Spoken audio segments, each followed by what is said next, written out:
Dumaldal na naman mga kababayan si Inday ng kontra-kontra. Ano na naman niya, Mr. Maravillas, yung sinasabi ni Inday. Dinenounce niya yung idea of running in the 2028 presidential elections. Ayan po, mga kababayan, yung balita ngayon dito. Sabi dito sa pinablis na balita ng Impact Leadership, sino na lang ang tatakbo?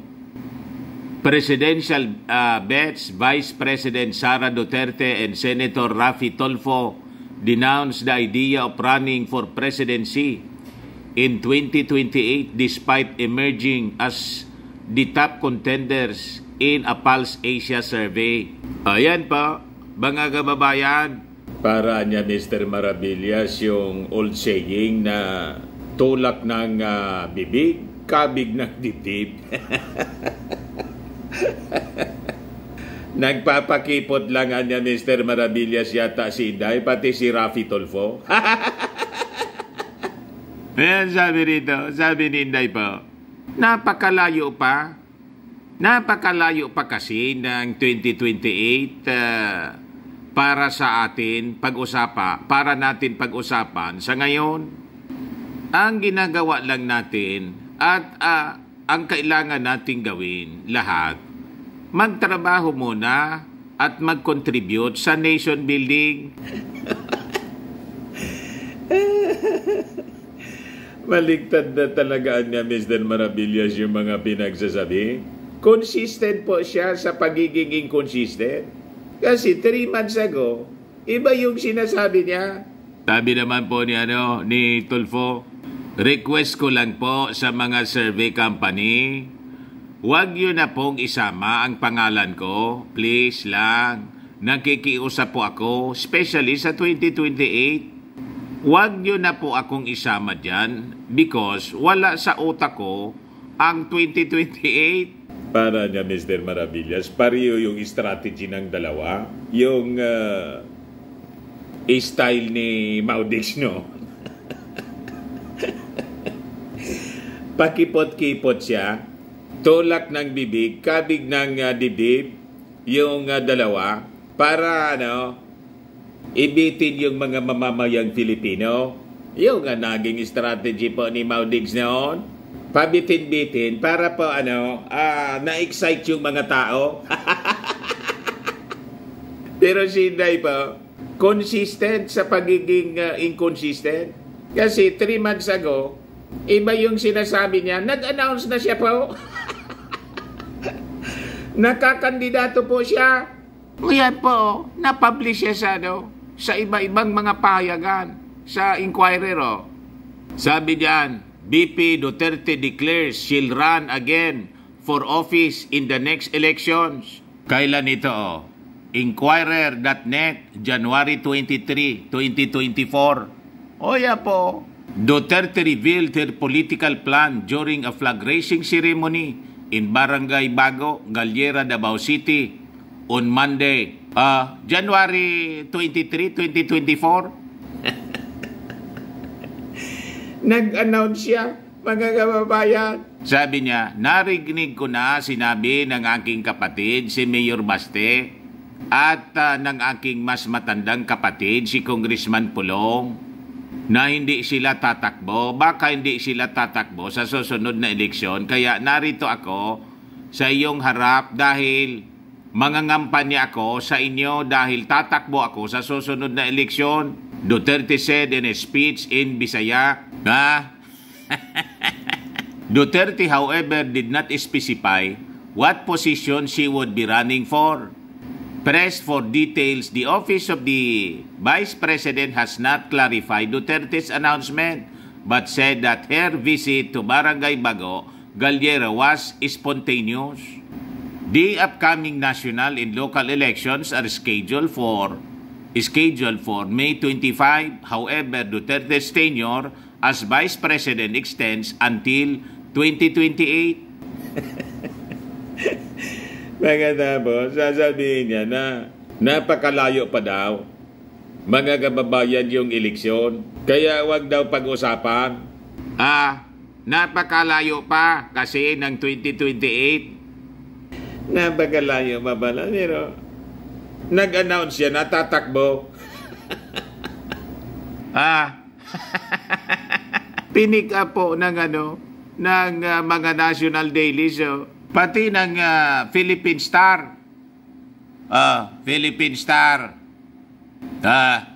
Kahit ng ABS-CBN, BP Sara Duterte to run in next election. Yan, ABS-CBN News. Pinagpistan po ng mga national dailies and television. O yan ang balita, mga kababayan. Pati ng Rappler po, Sara Duterte says she will run in next election. Yan, sinasabihan niya doon na Mr. Maravilla sa 2028. Ang sabi, tatakbo siya sa next election. Parang ang miniminan niya Mr. Maravillas ni Inday sa 2025 local elections. Talaga naman po, Vice President siya. Tatakbo siyang congressman or mayor uli mga kababayan ng Davao. Yung term of office niya will expire po sa 2028 pa. Kung nasa tama kang pag-iisip po, bakit ka tatakbo for mayor ng Davao na ang term mo bilang vice presidente 2028 pa yung expiration? Tama yun. Basag na naman na niya Mr. Maravillas yung mga style ni Inday sa'yo. Hindi kasi magpakatotoo. Damage control kasi siya, mga kababayan. Kasi alatado yung political ambition niya po. Yun ang laging sinasabi ng kanyang mga supporters, mga vloggers niya. Nagmukhang atat na atat siya, mga kababayan, sa politika, sa mga ginagawa niya. Kaya ganun yung kanyang statement. Napakalayo pa niya yung eleksyon. Napakalayo pala. 3 months ago, ganun yung sinabi ninyo. Natatakbo ka. Tapos, ngayon, iwan na naman yung statement. Mana niya Mr. Maravilla sa tatay? Tatakbo, di tatakbo. Tatakbo, di tatakbo. Ganon ang style. Lumang tugtugin na po yung style na ganyan. I-announce mo na kasi alam na ng mga mamamayang Filipino na yun man talaga yung gusto ninyo. Yung mga supporters nga po ninyo, gusto nang papag-resign ninyo ang ating Pangulong Bongbong Marcos at iluklok na kayo sa Palasyo Malacanang. Kunwari pa kayo. Di ba? Pakimi-kimi pa. Tumakbo ka lang. Bahala na kami kung ano yung desisyon namin, kung iboboto ka namin o hindi. Basta, papaalalahanan namin yung ating mga mamamayang Filipino na sa issue ng West Philippine Sea, no comment kayo. Pag kay Kibuloy, may comment kayo. Sa Seminay, may comment kayo. Sa Russia-Ukraine War, may comment kayo. Sa Israel-Hamas War, may comment kayo. Sa CIF, may comment kayo. Sa Bugas,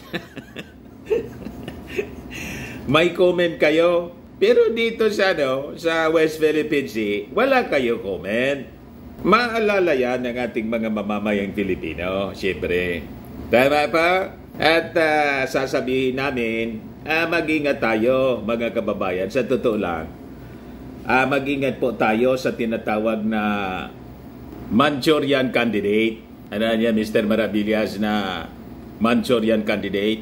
Yung nobela noon, mga kababayan, ay ginawa niya na pelikula noong 2004 ng kwento, yung isang tao, politiko, brainwash ng communist power. So yun na papaikot sa kanya. Madaling sabi, puppet candidate of a foreign enemy. Yan po ang ibig sabihin ng Manchurian candidate.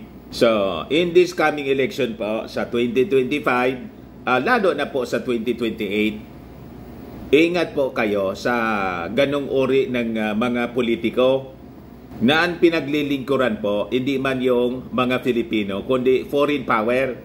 Para ang dami yan sa Senado, Mr. Maravillas. Yun na nga po. Mag-ingat tayo sa mga Manchurian candidates in the coming elections na mas minamahal si Xi Jinping kaysa sa ating bayan.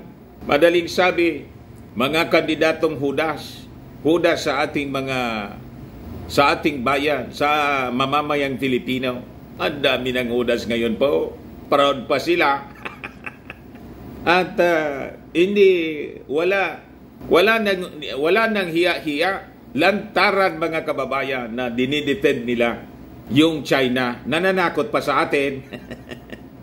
Tinatakot tayo mga kababayan. Ayan man lang po ang ating short video. Ako po si Dante Maravillas. Bye-bye. God bless.